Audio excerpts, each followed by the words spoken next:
אוקיי. אז ערב טוב לכולם. ראשית כל אני באמת מבקש שתשימו את עצמכם במיוט, כדי שאנחנו לא נצטרך לעשות את זה, שזה לא יפריע לנו. וזהו.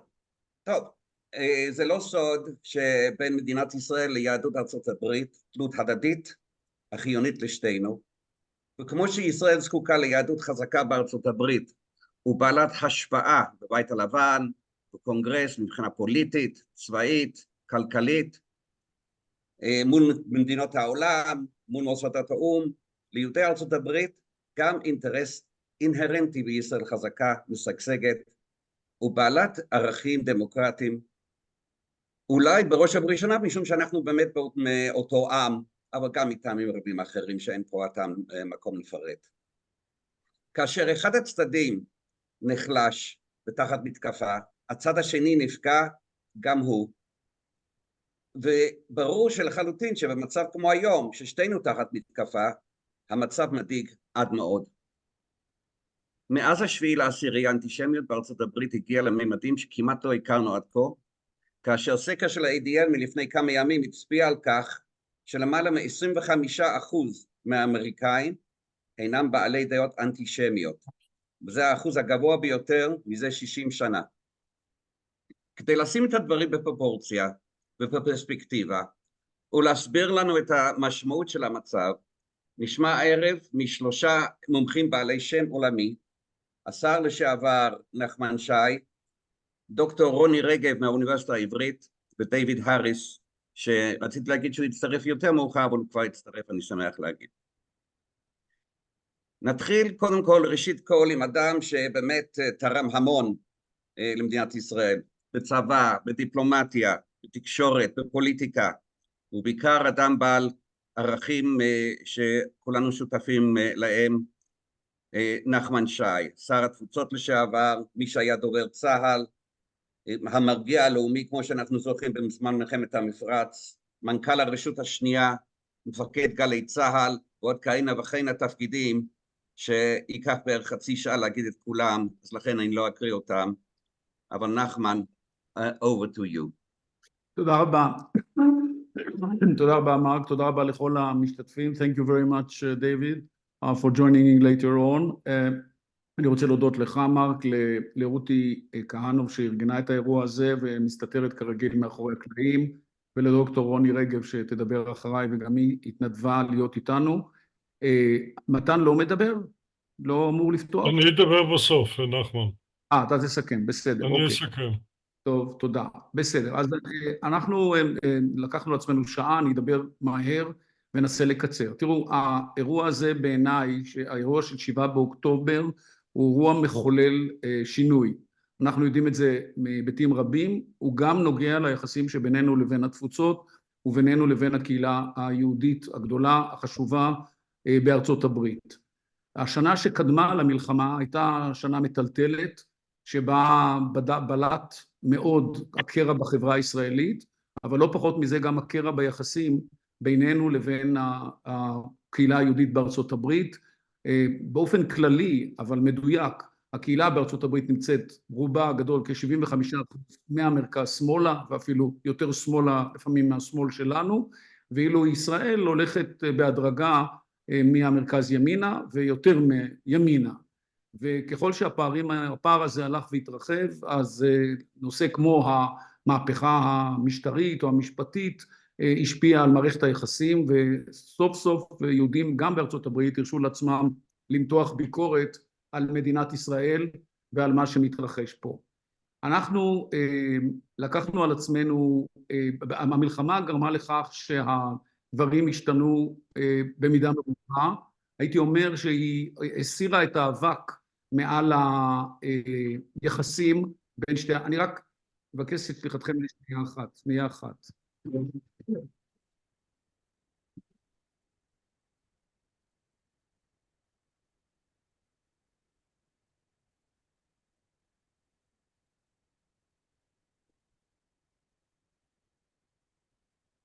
אני ממשיך, סליחה על ההפרעה. המלחמה, הייתי אומר באופן כללי, הסירה את האבק מהשורשים של היחסים בינינו לבין יהדות ארצות הברית.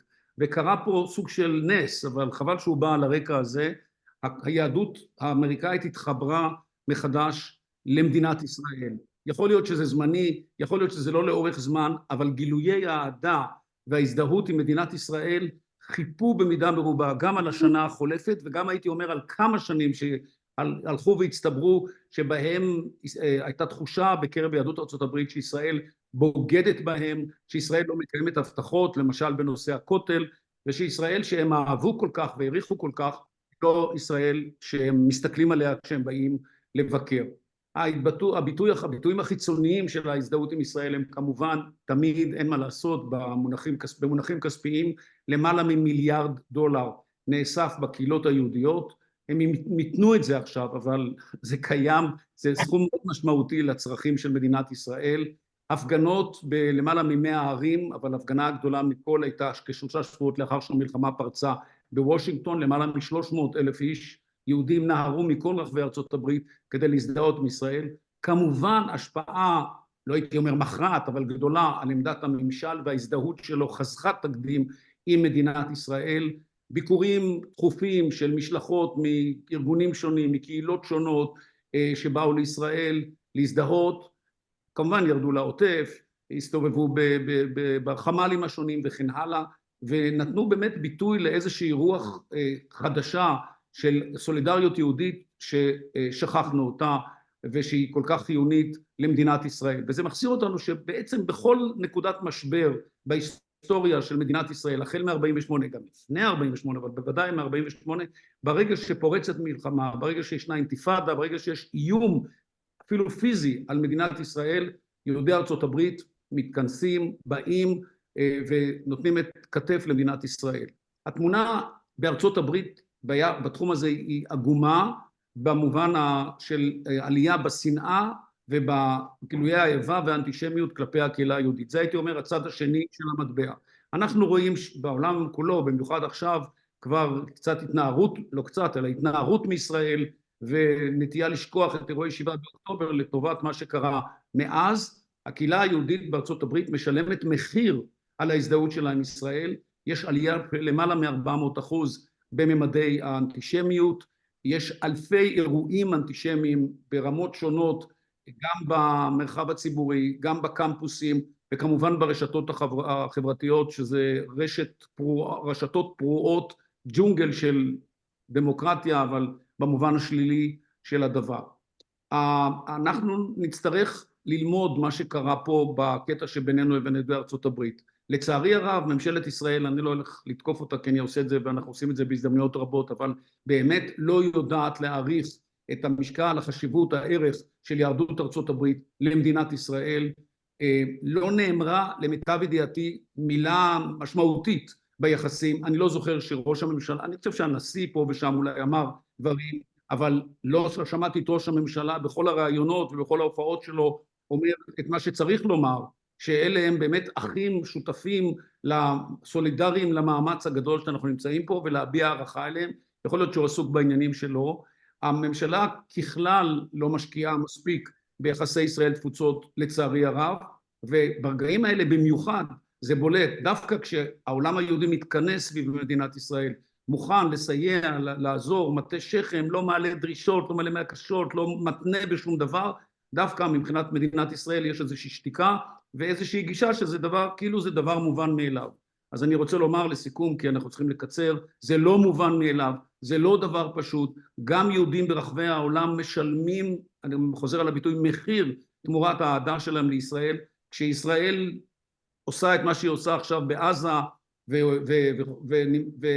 ומאבדת הרבה בדעת הקהל, הביטוי החיצוני של זה כלפי היהודים זה התקפות, זה שנאה, זה איבה, וזה תחושת בידוד שהם סובלים ממנה. אני לא שמעתי שהם מסתייגים בגלל זה ממדיניות ישראל, אבל אם זה יימשך, אני רק נותן לכם רמז לבאות, גם פה ייתכן שהדברים יחזרו למקומם, כלומר יהודים, יותר ויותר יהודים, קהילות, ארגונים, הממסד, יתחיל להביע הסתייגות מהפעולות של ישראל ומהדרך שהיא נוהגת בה, ואז נחזור לצערי הרב גם לשנה החולפת, גם לשנים האחרונות, שבה ישראל ויהדות ארצות הברית הלכו לשני כיוונים שונים. תודה רבה. סיימתי, מרק.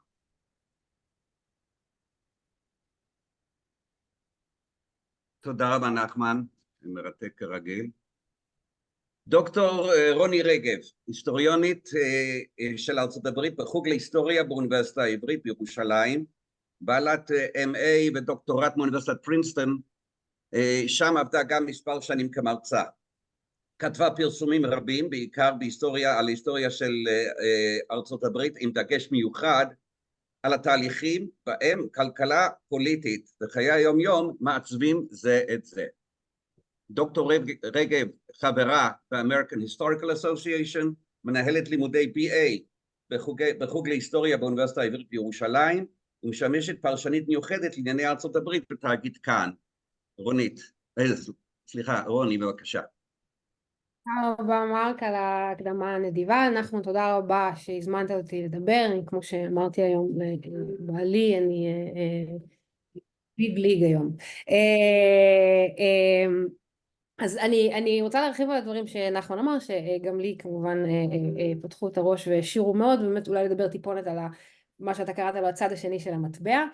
אני היסטוריונית, אני מסתכלת אחורה, זה הדבר היחיד שאני יודעת לעשות טוב, אבל אני כן אנסה מהר גם אני לתת איזשהו קונטקסט קצת ליהדות ארצות הברית, לפחות הסיפור שלה מאז מלחמת העולם השנייה, ולמה אני גם חושבת שמקומה בארצות הברית הוא באיזשהו משבר היום שקשור לאירועים בישראל, אבל לא רק. אז אני חושבת שהסיפור של יהודי ארצות הברית חזקה בארצות הברית, זאת אומרת כמיעוט חזק, כמה שקוראים לו לפעמים model minority באנגלית, הוא הסיפור של הליברליזם האמריקאי, וכשאני אומרת ליברליזם אני מתכוונת לסוג הממשל שהתחיל סביב פרנקלין רוזוולט והניו דיל בשנות ה-30, הרעיון הזה של שיטה כלכלית שהיא קפיטליסטית אבל משלבת מדינת רווחה, כשהממשלה היא ממשלה גדולה שמשקיעה בציבור, משקיעה כספים בציבור, מעורבת בתהליכים, וגם בהקשר החברתי, וזה מאוד מאוד חשוב, ממשל שמערב אוכלוסיות חדשות, בהקשר הזה מיעוטים, מיעוטים כמו יהודים, אירים, איטלקים, שעד שנות ה-30 של המאה ה-20 היו בשולי החברה, זה לא שלא היו יחידים שהצליחו, אבל בגדול כקבוצות הם היו בשוליים, החל משנות ה-30 רוזוולט והמפלגה הדמוקרטית מחבקים אותם פנימה לתוך התהליך הפוליטי ולתוך האזרחות האמריקאית, וזה גורם להתחזקות של הקהילה היהודית כקהילה, וכמובן של יחידים בתוכה עוד יותר. דוגמה זה מורגנטאו שעבד אצל רוזוולט, ומהרגע הזה, כן, ובוודאי אחרי מלחמת העולם השנייה, יש פה בעצם איזשהו סיפור של, אני ראיתי מישהו לאחרונה דווקא מתייחס לזה כתור הזהב של יהדות ארצות הברית, ולסבר את האוזן, כן, זה השנים של סופרמן, כל ארצות הברית מזדהה עם סופרמן, גיבור שבעצם הומצא על ידי יהודים, המונח ג'ודאו-קריסטיאן, שזה האומה האמריקאית, ג'ודאו-קריסטיאן, זה מונח שמקדמים אותו מאוד בשנים האלה, שנות ה-30 וה-40, והוא נשאר מונח מאוד מרכזי באתוס האמריקאי מאז. ולתוך זה נכנסת גם הקמת מדינת ישראל, שוב, כאילו בשלהי מלחמת העולם השנייה, במובן הזה שבעצם החיזוק של היהודים כמיעוט פלוס הקמת מדינה יהודית זה שני גופים שמחזקים אחד את השני. יש קהילה חזקה בארצות הברית ועכשיו יש מדינה. זאת אומרת זה לא הדמות יותר, כן, של מין יהודי גלותי חסר כוחות, השיילוק אם תרצו, אלא מדינה חזקה, חזקה צבאית, ויש פה מין איזה הצמיחה החיובית של המיעוט הזה בתוך ארצות הברית כמיעוט, זה גורם גם לאיזשהו יחס חיובי כלפי ישראל, שוב זה בגדול. עכשיו אני אקח ציון דרך נוסף, מלחמת ששת הימים, שרק מחזק את העניין הזה, כי שוב, המיעוט היהודי רק מתחזק בשנים האלה, ואנחנו יכולים לראות לראיה את ההקמה של אייפאק, כן, בתחילת שנות ה-60, כלובי, אחד הלובים המרכזיים בארצות הברית, קהילה שמראה את החוזק שלה, וגם מלחמת ששת הימים שנתפסת בקרב הרבה יהודים בארצות הברית, כאיזושהי הוכחה, שוב, שאומנם הם באמריקה, אבל יש להם איזה גיבוי, מדינה חזקה, שיכולה גם לנצח אויבים חזקים מסביב עם כוח.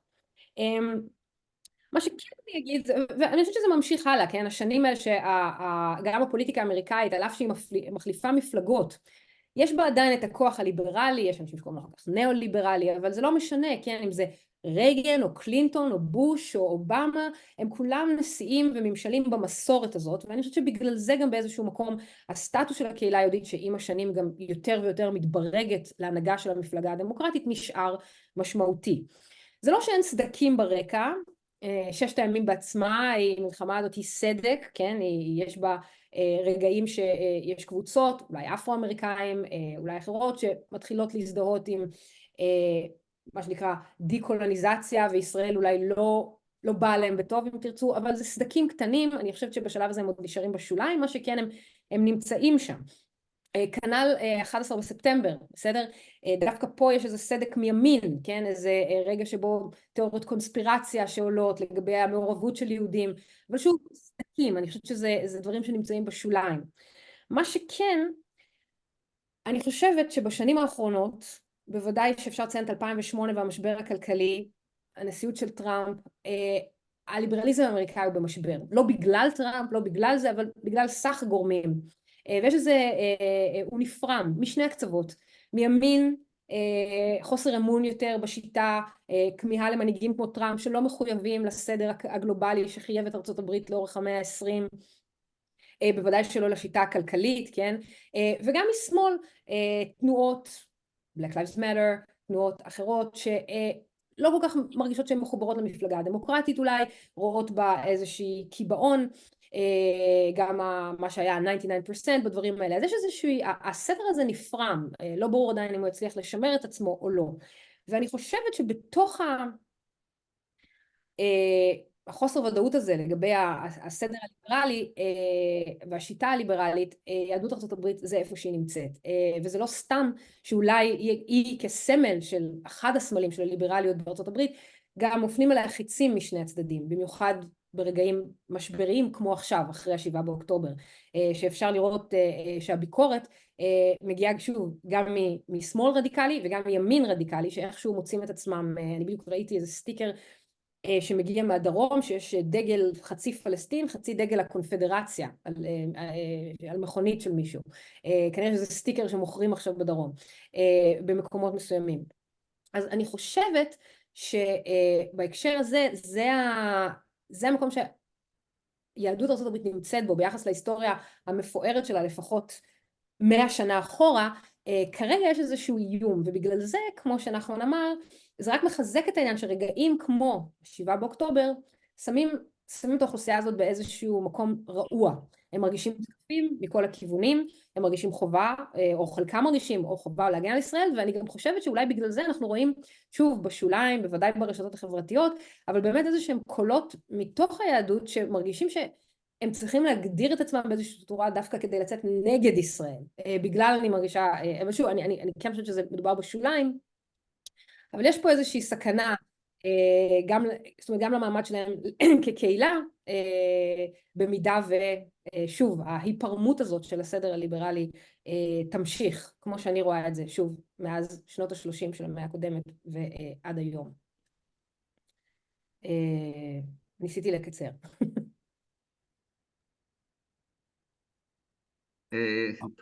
תודה רוני. ברשותכם אני אעבור לאנגלית. It really does give me special pleasure to introduce one of the great Jewish leaders of the past half century, and a very close friend of mine, I'm happy to say, David Harris. If anyone involved with Israel abroad hasn't heard of David, he or she has clearly been living on a different planet than the rest of us.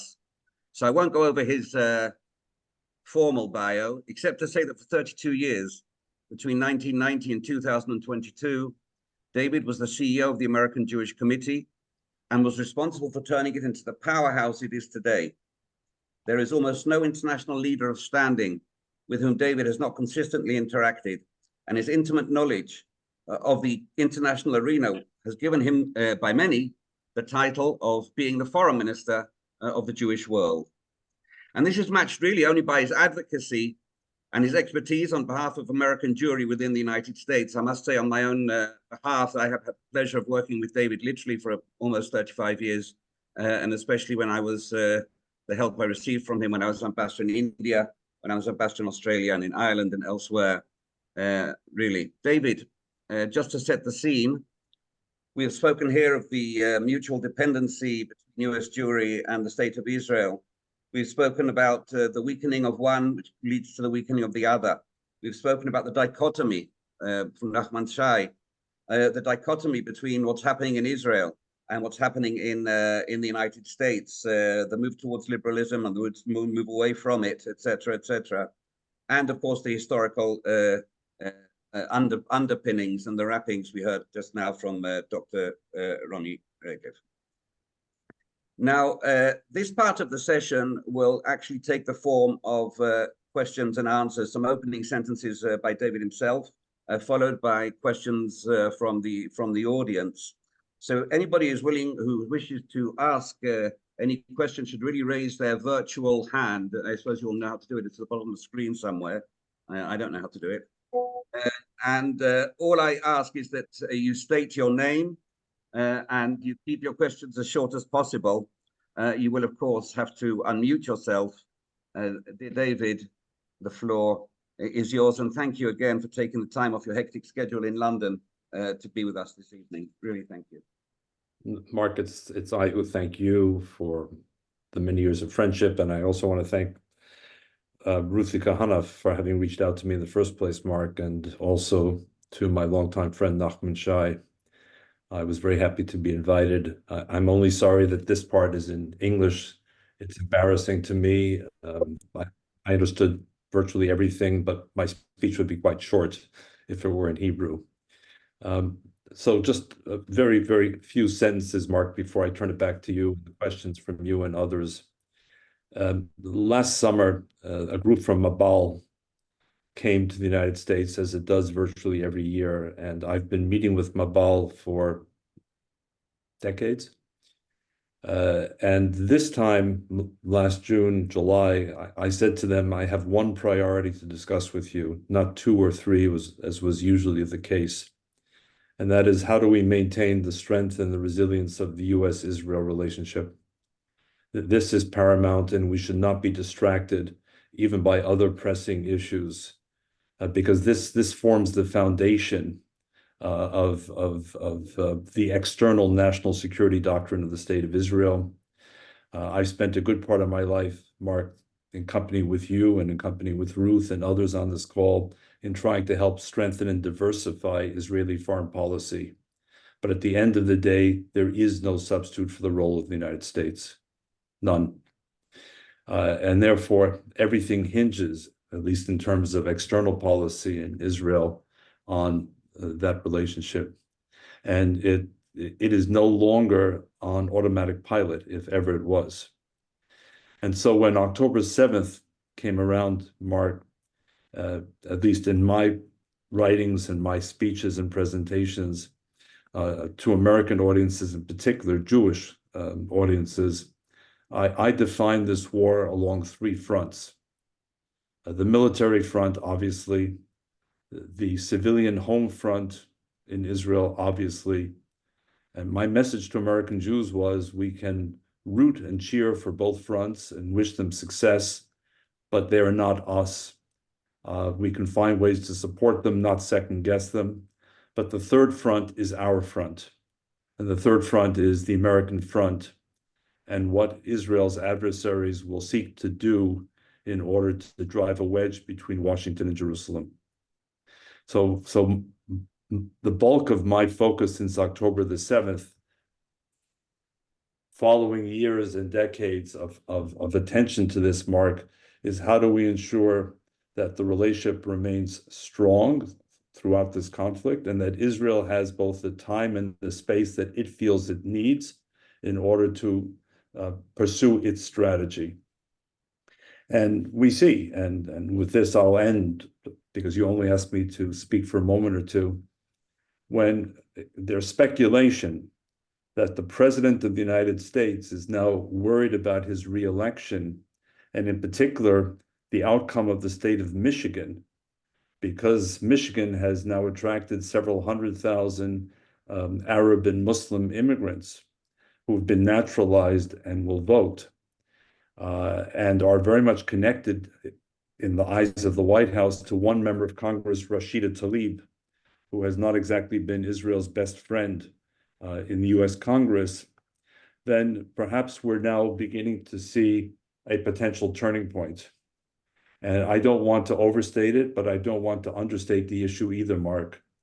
And so I think that the question for us becomes, in the wake of October 7th, what changes have occurred in the United States that might be viewed as temporary and short-term, and what changes might have been revealed that are actually more systemic and structural and therefore long-term, and what balance sheet results in terms of our assets and our potential risks and liabilities going forward to the central question of, will the President of the United States in the months and years ahead, whoever it may be, whichever party it may be, instruct our ambassador to the UN to veto a resolution in the Security Council that could be legally enforceable and potentially injurious to the state of Israel?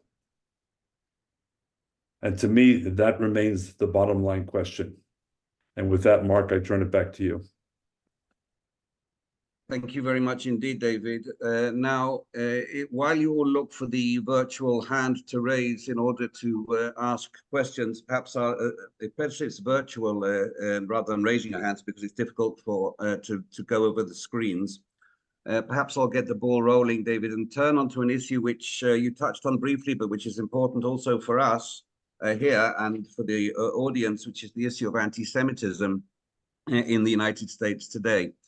I should say that at a meeting with British journalists yesterday at the forum for the hostage forum, a group of us former ambassadors, the journalists said to us that we shouldn't be surprised at the surge of anti-Semitism and the surge of massive anti-Israel feeling, since it's always been there, but it's basically latent.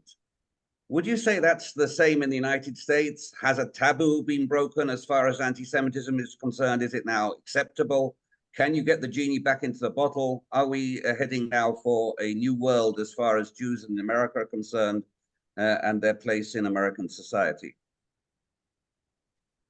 I don't think there's a short or simple answer to the question, Mark. I do think that America has been different than Europe, if I can generalize, in terms of its relation to Jews and its history of anti-Semitism. I think the American experience has been more, dare I use the word exceptional, but certainly distinctive.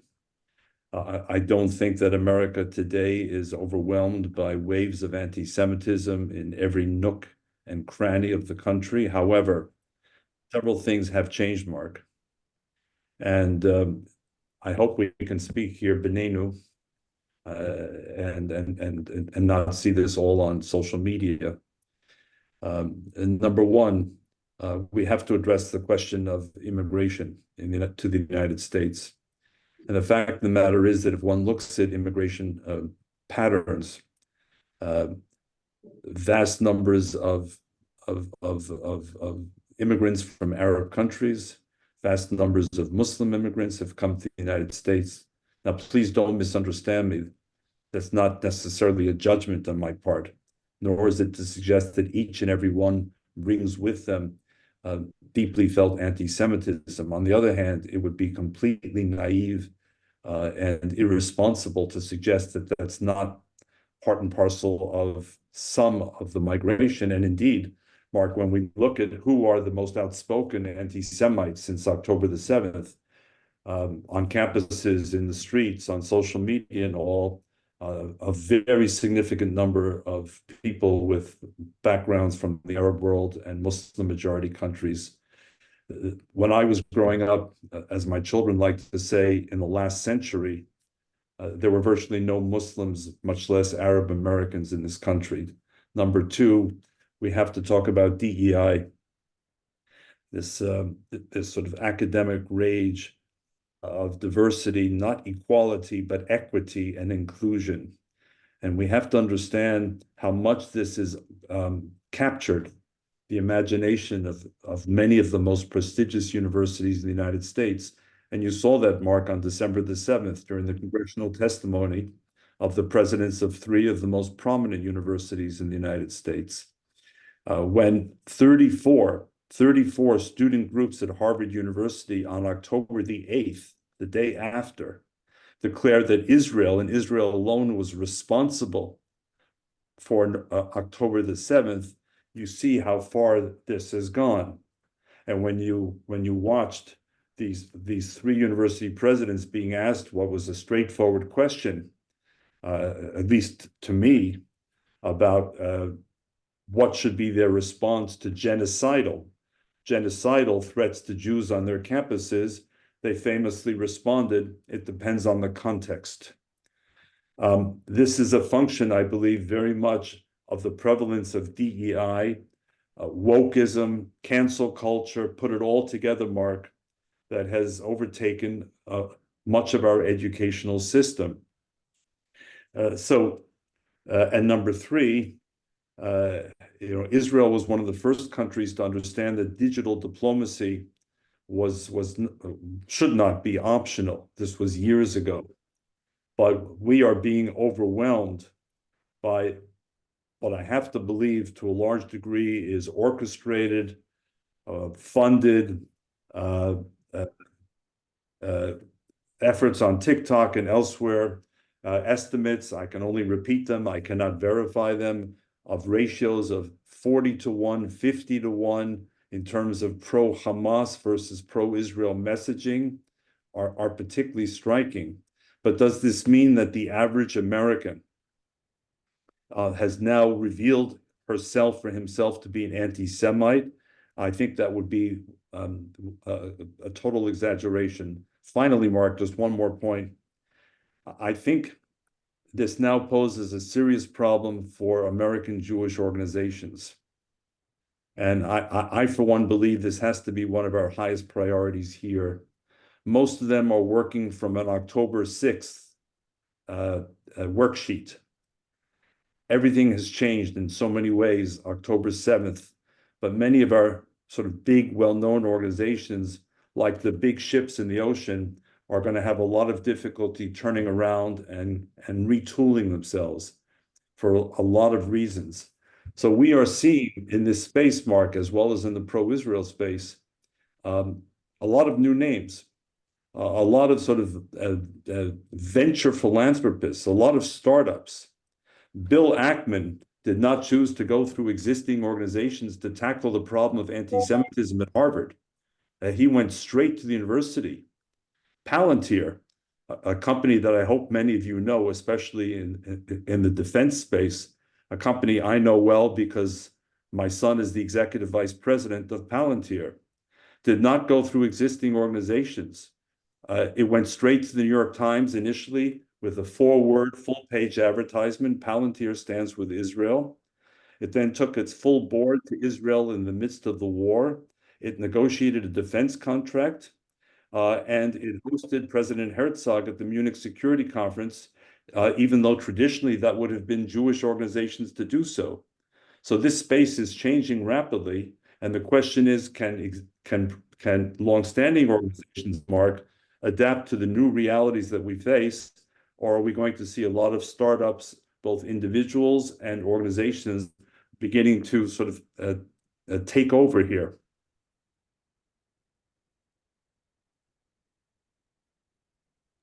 Thank you for that, David. Anybody still looking for the where the virtual hand is? If you go down to the bottom of the screen, you go to reactions. There's a place there which says raise hand. להרים יד שם איפה שכתוב תגובות למטה במסך. ליאורה. You have to unmute. צריך להוריד את המיוט, ליאורה. Okay. Thank you, Mark. David, I want to take this opportunity also to thank you for the many years that you've been active for I would say, the benefits and the safety of the state of Israel, and of course the Jewish people, especially the American Jewish community. I wanted to ask you about the liberal progressive Jews and the difficulties, if there are, I would believe that there are, but that they find themselves with other liberal progressives, that they share their values on many issues and suddenly find themselves opposing them, I suppose, when it comes to Israel. And I think the most extreme, one of the most extreme issue that we have seen is the silence of many of these progressive liberals when it comes to the fate of Israeli women on the 7th of October, and the report that now came out this week from the UN, and the reactions from women's organizations and other liberals in the States are not really strong, definitely not to the Israeli ears. So I want to ask you about how do Jews which share in general the views of liberals and progressives in America find themselves in this situation with the surrounding of this anti-Semitism, the problems on campuses, and so on. Thank you. Again, not a simple question, Leora. By the way, looking at you, I remember when we sat together at the dinner for Stephen Harper, where many of us were standing up and dancing as Stephen Harper went on stage and began playing and singing. And right now, I miss Stephen Harper as a political figure, not as a rock star. Number one, if I can frame it this way, Leora, without being misunderstood, there's also some good news here in the American Jewish community. I can't begin to tell you, though I can't quantify it scientifically, how many Jews have woken up since October the 7th and have said, now I know who my real friends are and who they are not. If you look even at liberal synagogues, attendance has gone up dramatically for a normal Shabbat from what it had been before October 7th. So I think the good news, so to speak, is many American Jews are reacting constructively, trying to reaffirm their identity or discover their identity, find ways to express solidarity with Israel. And I think they're also waking up, and this you did not mention, but I'll add, to some of the allies we thought we had. And in organizations like the one I worked in, we spent decades in ethnic diplomacy. Where since October 7th are those presumed partners? Where are they? Where are our African-American partners, our Latino partners, many of our Christian partners? I can keep going down the list. There are individuals, yes, but few of the organizations we invested in. So I think for the Jewish community, Leora, this is a very rude awakening, and what organizations will do about it. Some will pretend this never happened, or say the relationship is too important to allow to wither. But I think we're going to have to look for new allies in many cases when our presumed allies did not show up since October the 7th, whether on the question of rape or kidnap or murder, or for that matter, genocidal invasion. As far as the left-wing Jews go, or the progressive Jews, however one calls it, I think let's break them down into two groups. One are, how shall I say this? They are the generational heirs of groups we always saw in Jewish history, including in the 20th century, including in places like the Soviet Union, who always tried to reject and repress their identity, their nationality, in favor of universal values, whether they were Marxist, Leninist, or others. They haven't changed. They're there. They're outspoken. They're beyond our reach, quite honestly. People like Judith Butler, legendary academic. Bernie Sanders started off okay, but watching Bernie Sanders in the US Senate, he's gone the wrong way ever since. And then there's a second group of people who have tried to be both progressive and pro-Israel. And Leora, without mentioning names, you know some of those organizations as I do. And those organizations have had to rethink some of their assumptions because they're not willing to sacrifice their Zionism and their pro-Israel advocacy, even for other cherished values.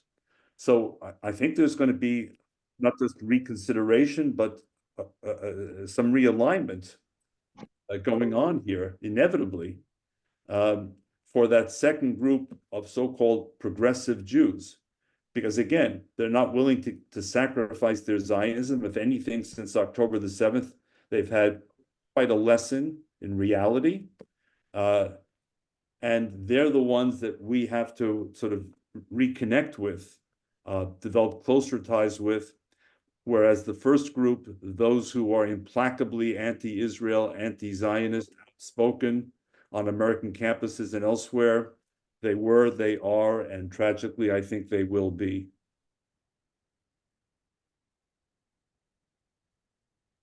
Thank you for that, David. Thank you, Leora. Question from Zach Mir, I'll read it for you. He's printed it on the meeting chat. Taking into account that Trump may be the next president, how, in your opinion, that might reflect, or might that reflect on the US-Israel relationship and on the Jewish community?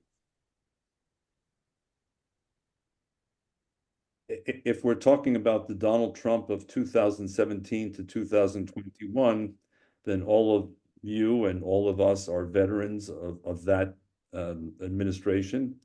And again, I've been a nonpartisan all my life. I remain so.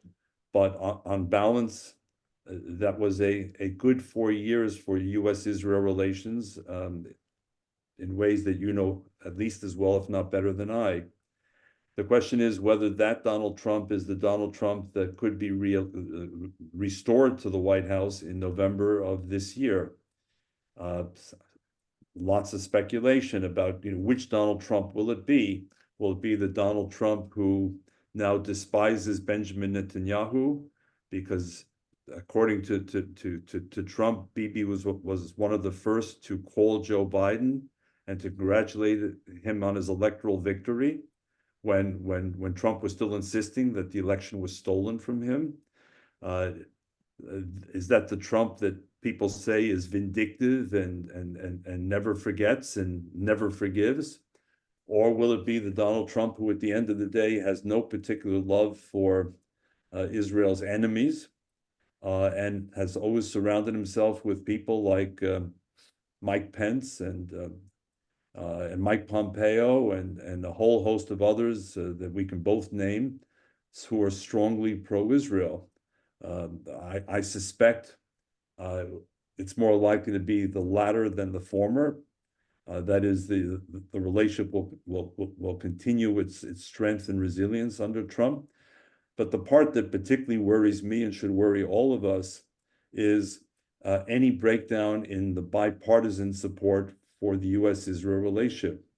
And again, in an analytical, not a partisan way, there are serious cracks that we've been talking about in the Democratic Party for years. They've revealed themselves again since October the 7th. Though, very much to his credit, Joe Biden has largely held the line, in some respects in an extraordinary way, though there's now concern about the electoral considerations. So we have work to do with a Trump administration, though it's not going to be easy to reach Donald Trump himself.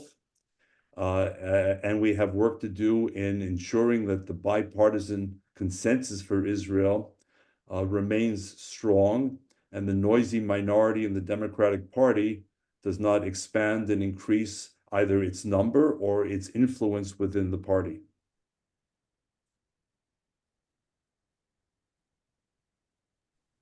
Thank you for that. I'm sorry. Thank you, David.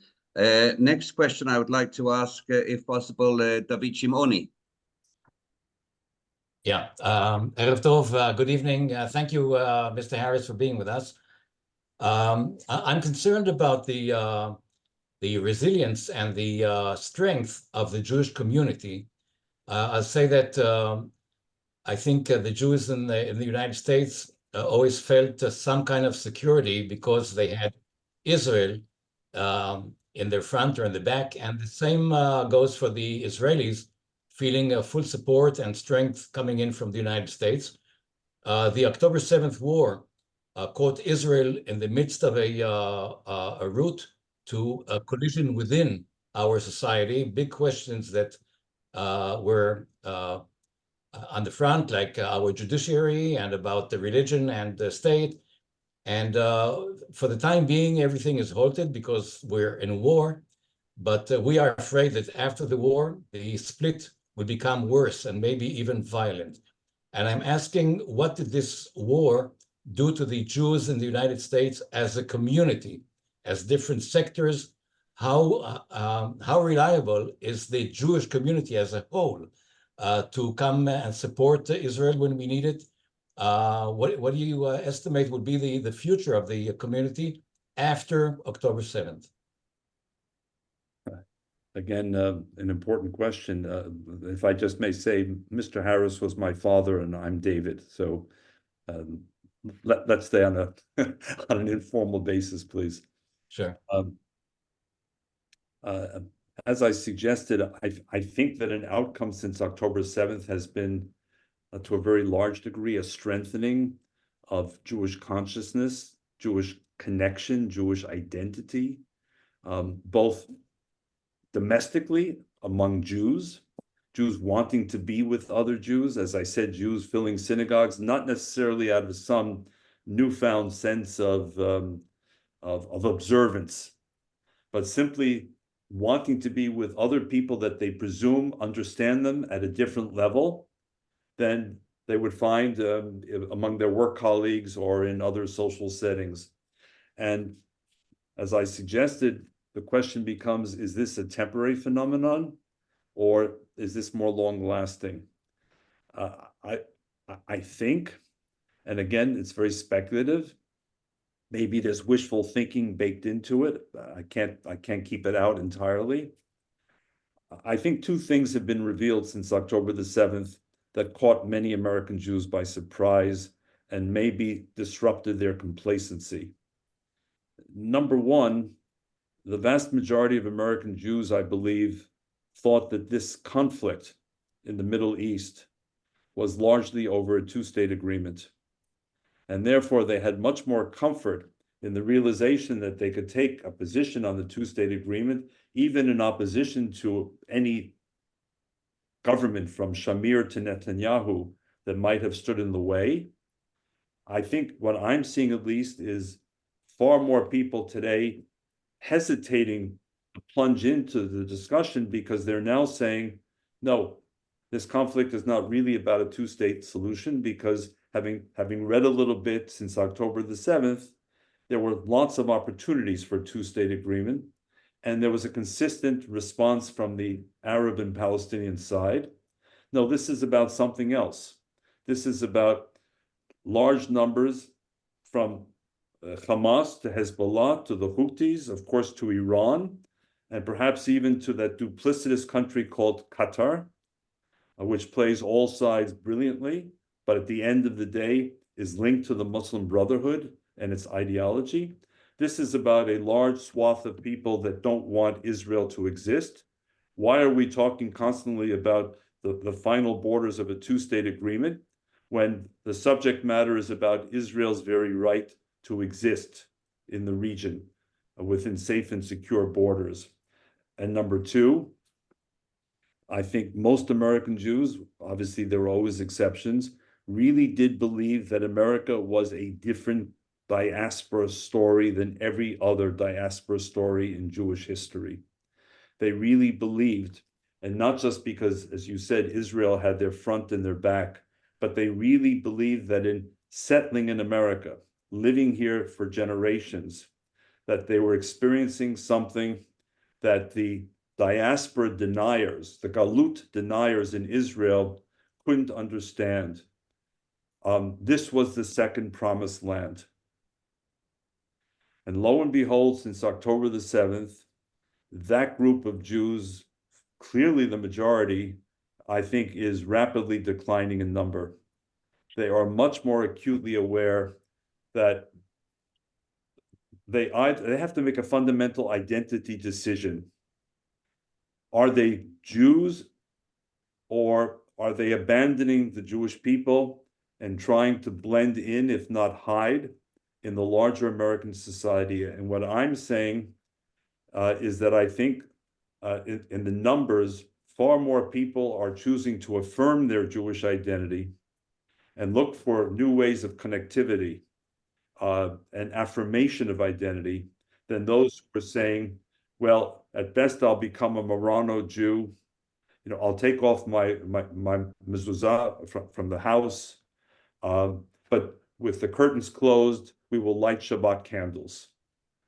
Those are fewer number, much less those who say, I'll change my name to O'Reilly and kind of vanish from the American Jewish scene.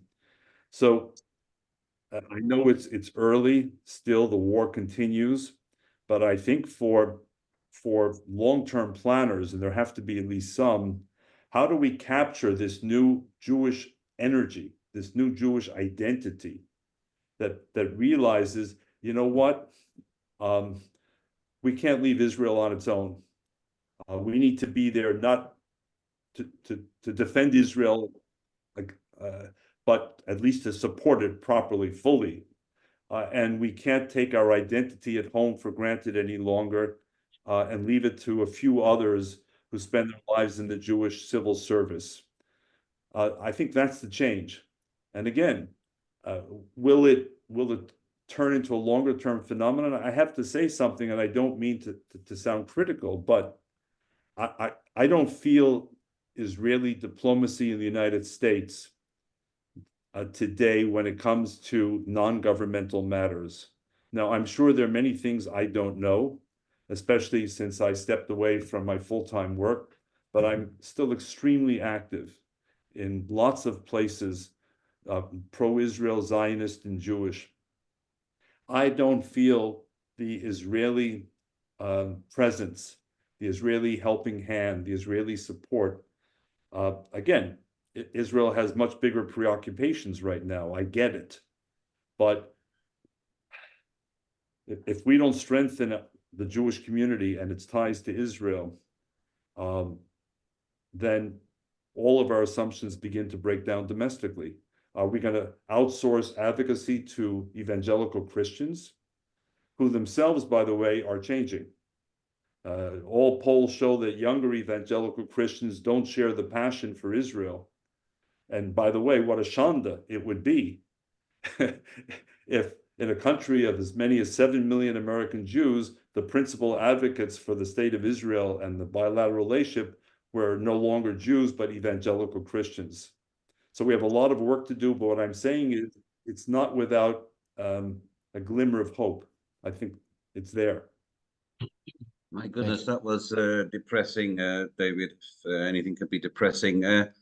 I'll ask one question from Itamar Riyad, the CEO of this wonderful organization. Then I'll ask a question and we'll pass the chair on to Matan so that we finish more or less on schedule, maybe a little bit late. So Itamar, please, the floor is yours.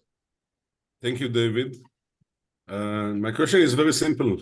Do you have any advice to our group, Commandos for Israel Security? What should we do and can we do to help the Jewish community in the US for the community itself and for their help and your help to Israel? Itamar, it's a simple question without a simple answer. It's very simple. In fact, the simple questions are often the most troubling and dangerous. And the answer I'm going to give is one I'm not going to be satisfied with because it sounds a little bit too contrived, too glib, too artificial. But we need to thicken the relations between American Jews and Israel. And we all say it, but saying it doesn't make it happen. Doing it makes it happen. And look, I see, the synagogues I'm associated with, they keep coming back to me. The Jewish community centers keep coming back to me and saying, are there Israelis in town? Are there Israelis that you can connect us with? Are there Israelis who might come and speak at our Shabbat service? or for a special event during the week and we'll gather? Are there Israelis who will come and speak at Jewish schools, Jewish day schools, and elsewhere? And so to the extent that CIS can be even more a part of that expanding conversation, absolutely. I don't pretend for a moment that people like myself can replace you. I'm here to support you. I'm here to assist in any way I can, as one who grew up in America and who may know something about the American system that others may not understand as well. But I'm not here to replace you. So weaving you into those conversations, and especially, Itamar, in those places where Jews are most vulnerable, to be a pro-Israel student at Harvard University today may not require the same courage as Golani or Givati, but I can tell you that in an American context, to be pro-Israel at Harvard University today requires a great deal of courage. And not just because there's an intellectual backlash to you, but a physical backlash, a physical intimidation, a social intimidation. There are consequences, there are costs. So the more Israelis can reach out to those on our front lines, and I'm distinguishing your front lines from our front lines, obviously, the better. And the more, by the way, you can create opportunities. My machutonim right now are in Israel volunteering. And my son's mother-in-law was not born Jewish. She converted.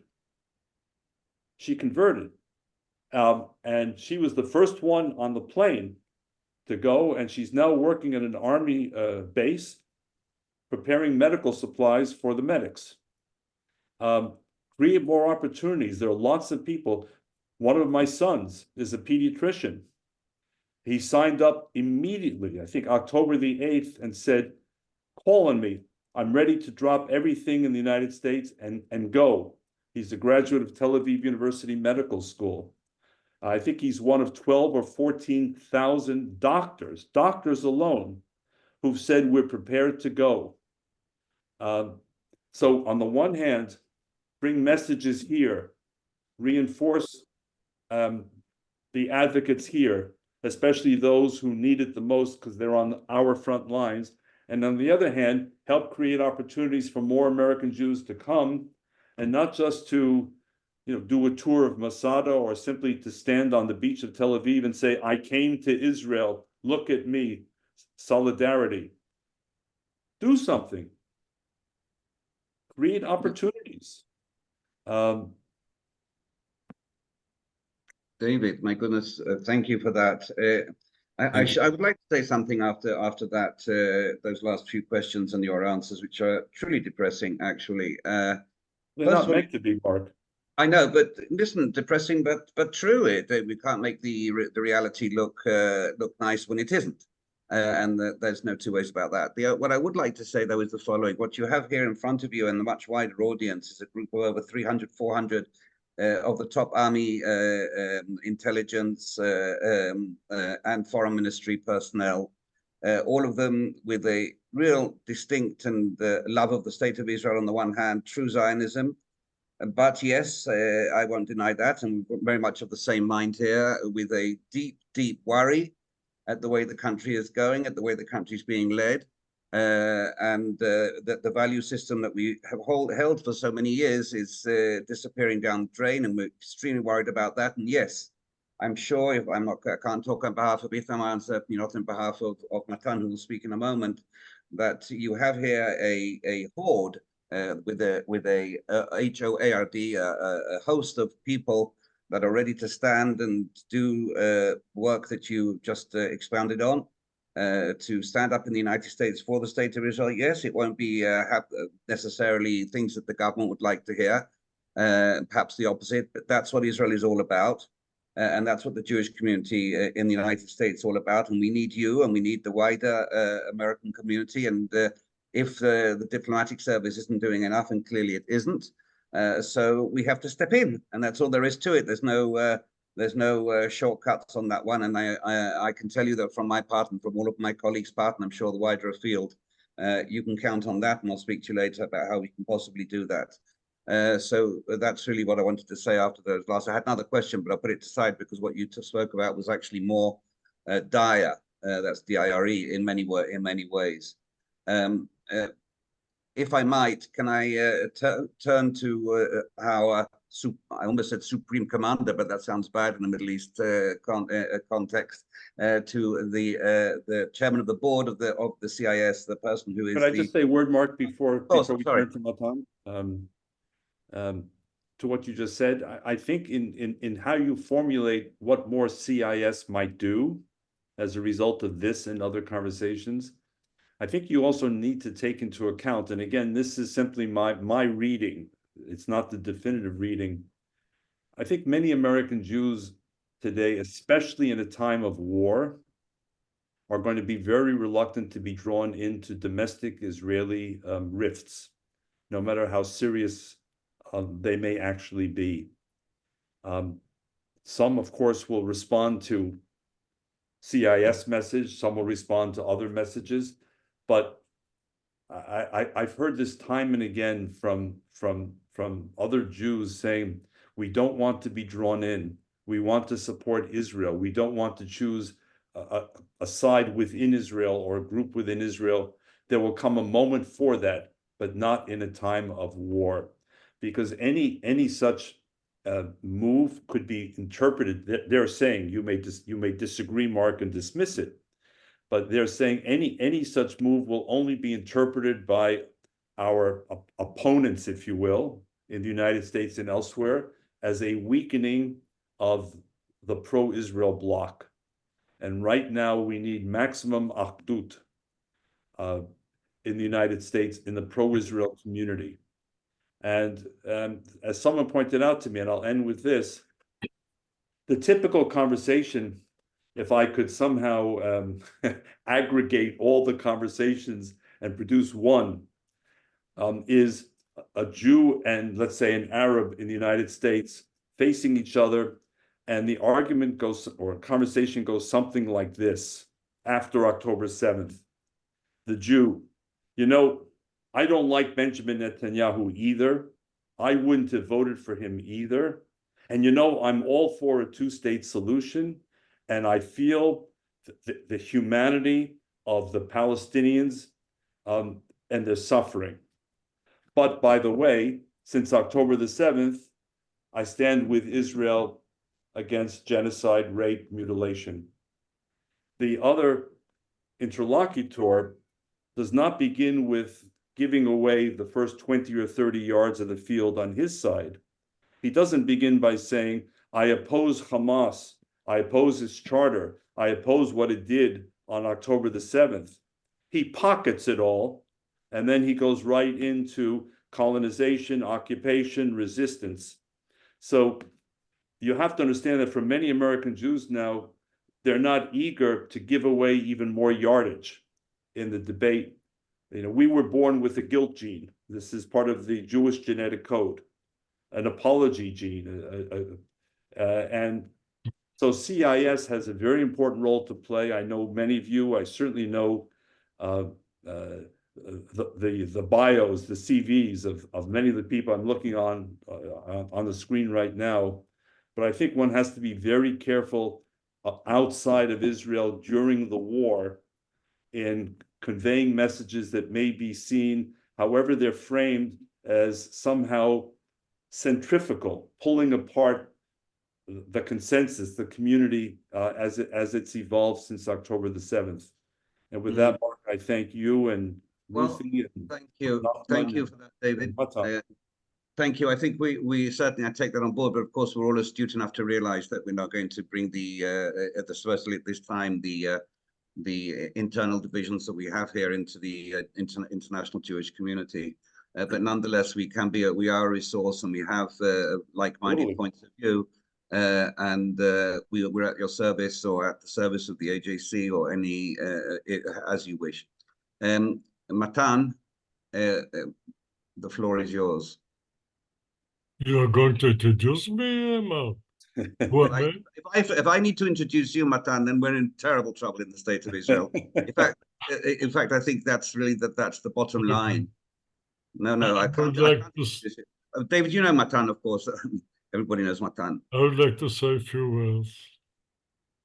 First of all, the special relations between the US and Israel are a cornerstone in our strategy. It's part of the security of Israel. And therefore, we are dealing with this. We, the commanders, are dealing with this because it's part of our security.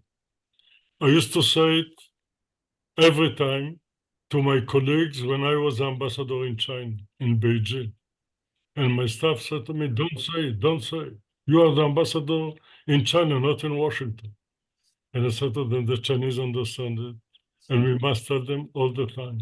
There's a special relation with the US, and you know the problems between Beijing and Washington. It's not simple. It's very important for Israel, and you, the Chinese, will never take this place. And it's very important to say. And therefore, we are in commanders that are dealing with this. It's part of our security. And the Jewish community there in the US and the United States, it's part of it. Maybe the most important part of the special relation between Israel and the US and the United States. And David is a key figure in this issue. And therefore, we like very much that you came here and talk with us and give us some advices, and we're going to dealing with these advices. And we have to understand that now we are in a crisis. We heard it from נחמן, from Ronnie, from David. We are in a crisis.